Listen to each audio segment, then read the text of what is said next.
I gotta come clean with you guys before I do start this review. I have not seen all the Terminator movies, and I know, why am I watching this series if I haven't seen all those movies?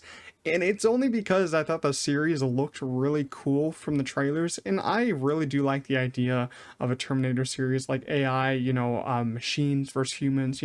We've been discussing that for like years and years these days, and I think these movies were really ahead of their time. Like, I haven't seen the first Terminator and the second one. I've only seen, I think it was Dark Fate and Genesis. I think those are the only ones I've seen. I think they were cool when I saw them, when I was a lot younger. I kind of do still like Dark Fate, even though I really don't understand the timeline going on there because I haven't seen the original.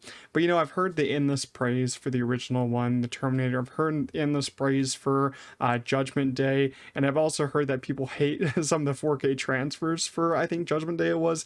I gotta get on it. I know I gotta watch the originals, but I just wanted to get into this one because it looked really cool. And this is a Terminator anime series, so I know a lot of people going into this are gonna be like, what is this animation style? It is, anime. A lot of anime fans will probably like this. I'm getting more into anime, and I was like, damn, this looks really cool. I am really digging this animation, and I gotta say, it is really some great stuff here.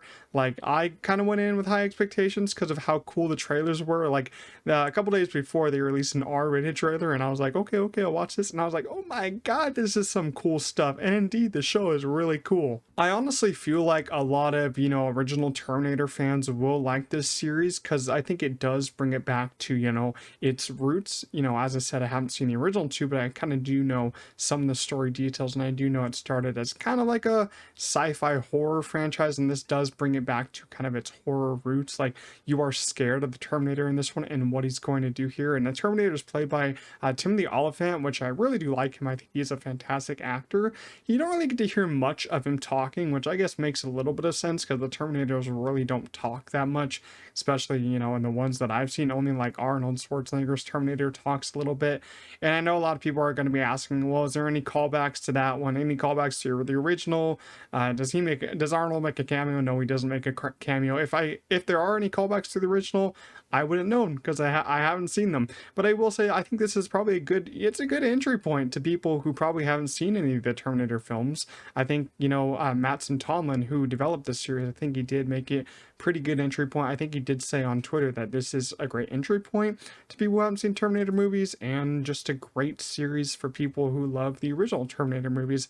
And Mattson Tomlin, he develops some other movies. I think he did write some of the Berserker books, and I think he is also going to be writing the Batman Part 2 with Matt Reeves. So I'm really excited to see what he does there. And I think he is developing the Aegon's Conquest show. So he's really in deep on developing stuff.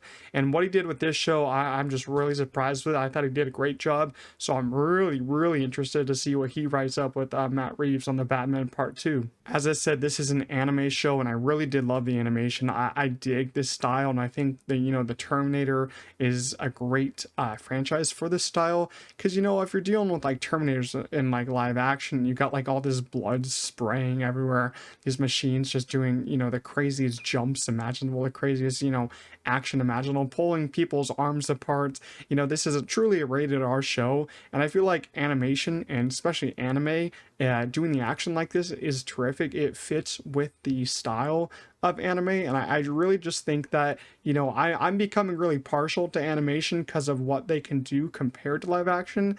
In live action, you're more or less likely to get a CGI mess, and an ugly CGI mess at that.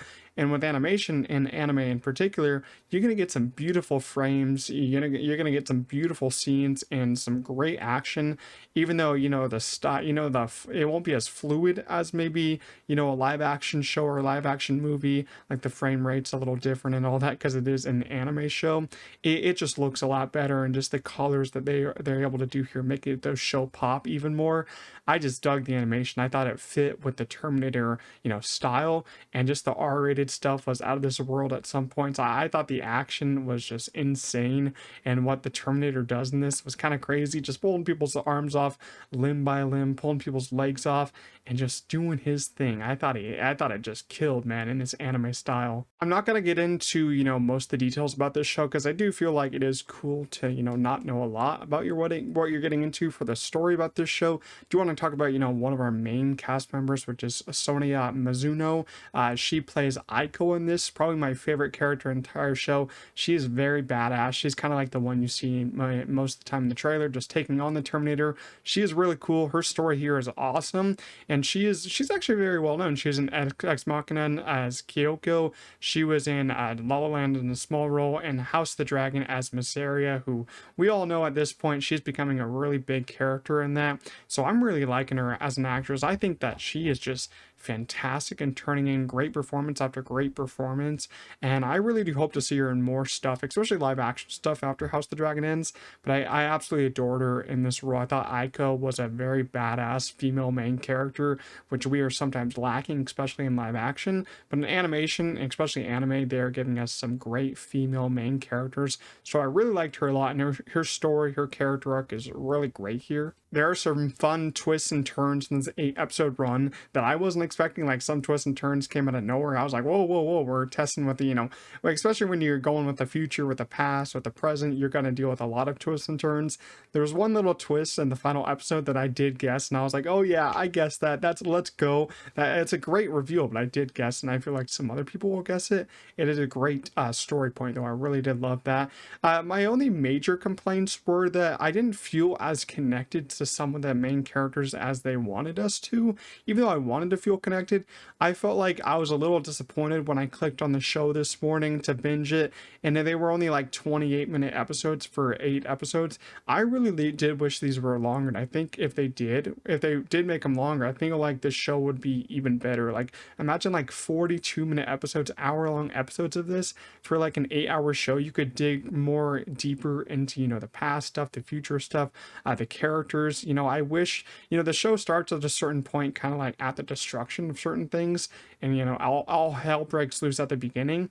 And I kind of do wish that we got to care more about these characters before the destruction came, because it does go at a pretty fast pace. I wish it went at a little slower of a pace. There's a lot of action in here. I just wish there was more character development and more for us to really latch on to, because I only really felt connected to Aiko, which she's the main character. That's the point. But some of the other characters, they get do some time to shine, but I wish they just had more time to shine. I wish the episodes were a bit longer, and I think they are teasing a season 2, which I would be really down for. Like, the season 1 was great. I really enjoyed my time with it. I think a lot of other people are going to enjoy their time with it. So overall, Terminator Zero is another win for Netflix. I really think that they knocked it out of the park here.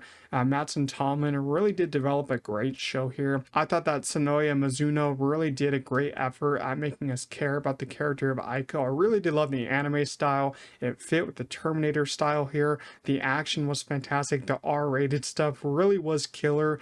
Hoping that we do get a season 2. If we do, I hope the episodes are a bit longer for us to really develop and care about these characters more. But I really enjoyed this a lot, so I'm going to give Terminator Zero a strong 8.5 out of 10. Really do recommend this to Terminator fans, fans who aren't fans of Terminator, because as I said, I've only seen Genesis and Dark Fate, but I really do need to get into the other ones. But yeah, I just had a great time with this. If you did watch Terminator Zero, leave your thoughts down below in the comments. If you did enjoy my review, make sure to leave a like, subscribe to the channel. We're on the road to 800 subscribers, and I'll see you guys in the next one. Peace out.